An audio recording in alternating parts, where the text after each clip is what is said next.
kusoo dhawow casharo accounting ah oo ku bixi doona luqadda Soomaaliga ood kala socon doontid channelkayga Arman Accounting. Fadlan like saar, subscribe dheh si aad ula socotid casharada dambe. Bismillahir Rahmanir Rahiim. Halkan waxaa inooga sii socon doonaa example-kii George taas oo ay hore manager-keena ugu soo record garaynay akoonadii oo dhan aynu dhignay debit iyo credit. Haddaba imika waxaan bilaabi doonaa si aynu xisaab xidh u samayno aynanu balance garayno debitkeena iyo creditkeena si aynu xisaabtana u xidhno.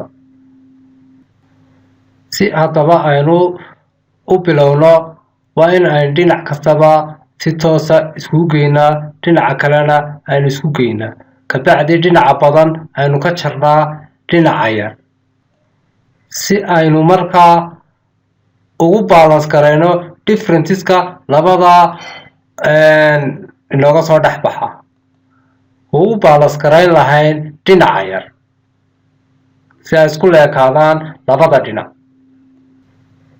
Haddaba aynu ka bilowno account-kan cash banka debit side-ka waxaa inoo yaalaa 50,000 iyo 6,000. haddii la isku geeyo waxay soo baxaysaa 56,000. markaa waxaan dhigan doonaa aynu oran doonaa debit waxaa inoo yaalaa 56,000. creditna waa 5,000 oo loo geeyey 450 loo geeyey 7,000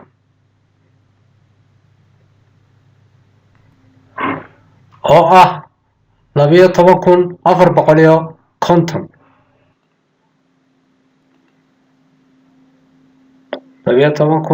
12,450 haddii aynu kala jarno intaa waxay soo baxaysaa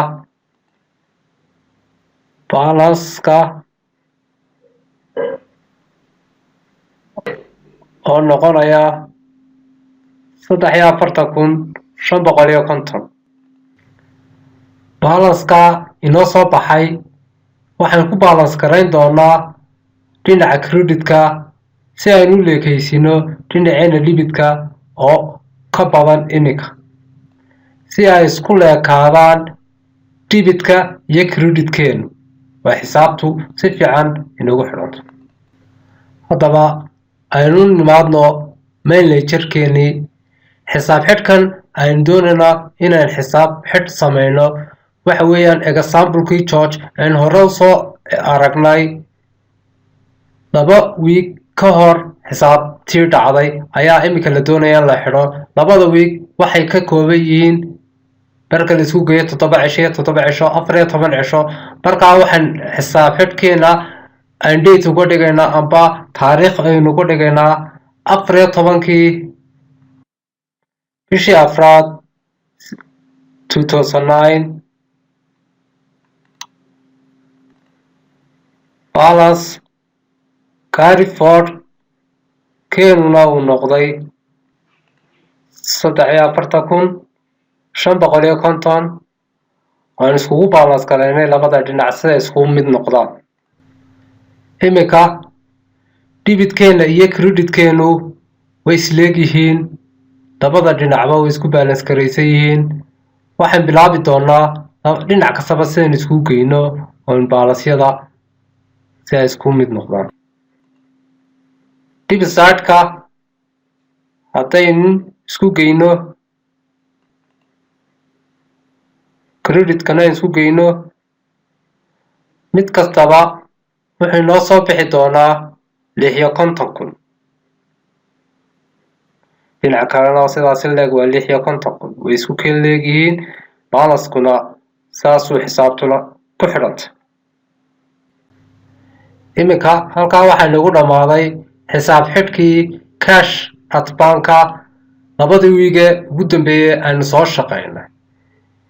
haddii xisaabtii la xidhay waxa loo baahan yahay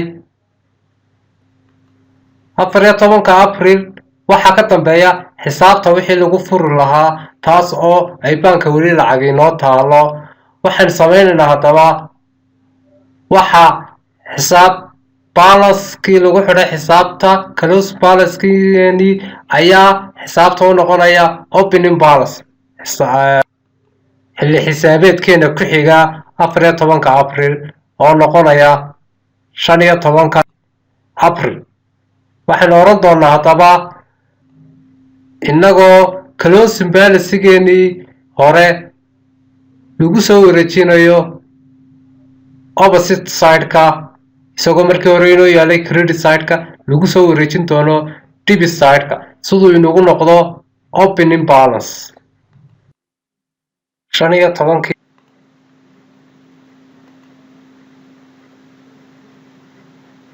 April 09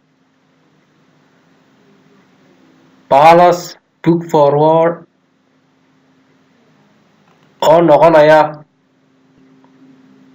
43,550 oo ah asset-ga banka inoo yaala aynu ku furi doono 15 April markaan xisaabta dib u bilowno. opening balance baa la yidhaahdaa. opening balance-geenu wuxuu inoo yaalaa dhinaca debitka.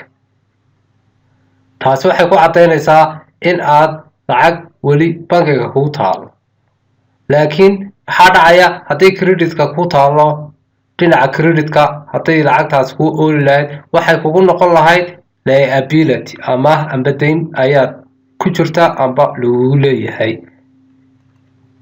waa sax. haddaba aynu nimaadno akoonka kale, capital account. creditka waxay noo yaalaa 50,000. si aynu xisaab xidh u sameyno aynu balance gareyno marka hore labada dhinac debitka iyo creditka aynu balance ku sameyno. waxaynu ku aragnaa in uu credit side-keenu aad uga badan yahay debit side-keena. waxaan sameyn doonaa waynu leekaysiin doonaa debit side-keena iyo credit side-keena waynu isleekaysiin doonaa inagoo balance ku sameynayna kuna taariikheynayna xilligii xisaab xidhkeena ee 14 April 2009 balance carry forward oo noqonaya 50,000. iminka debitkeena iyo creditkeenuba way isleegyihiin, wayna isku balance garaysan yihiin. waxaan sameyn doonaa labadoodaba sidaas aynu ku xidhi doonaa inagoo mid walba laba line hoosta ka marin doonaa si aynu caddeyno inaynu xidhnay akoonka. capitalkeena closing balance-giisu wuxuu ahaa dhinaca debitka. opening balance-ga lagu furi doono xilliga dambe wuxuu noqonayaa opposite side-ka oo ah creditka. waxayna noqonaysaa waynu dhigi doonaa credit side-ka 15 April 2009 balance book forward oo noqonaya 50,000 oo lagu furi doono xisaabtadeena bilowgeena dambe. aynu nimaadno akoonnada kale haddaba.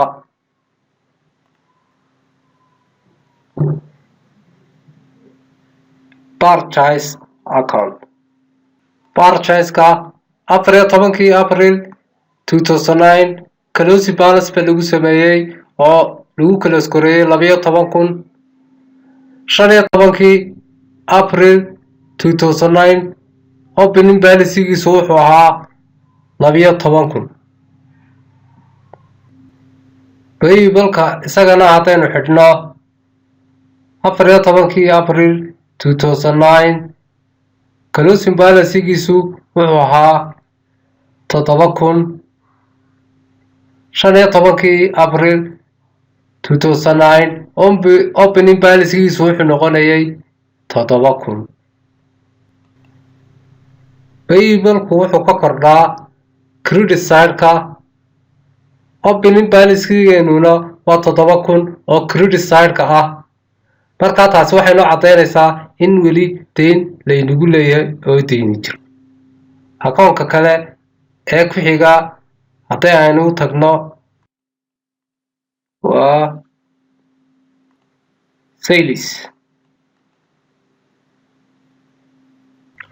sayliska closing balancegiisu 14 bishii April 2009 waa 12,000 oo dhinaca debitka. opening balancegiisu 15 April 2009 waa 12,000 oo credit side ah. saylisku wuxuu ka kordhaa dhinaca creditka marka sayliskeenu sidaa markaynu arkayno sayliskeenu uu kordho. front waa expense. opening balancegeeguna wuxuu inoo noqon doonaa 450 oo debit sideka inoo yaala. receivablku waa asset. opening balancegiisuna waxa weeyaan 6,000 oo inoo yaala debit sideka. taasi waxay noo caddaynaysaa in aynu weli wax customerski ku leenahay. motor vehicle waxaa inoo yaala debit sideka. opening balance ah 7,000 taas oo asset ah. halkaa waxaynugu soo dhammaaday main ledgerka balancegiisii. waxaynugu xigi doonaa insha allah sida weydiinteenii examplekii George ku jirtay sida tray balancega loo sameeyo. insha allah casharka inagu xiga ayuu noqon doonaa insha allah.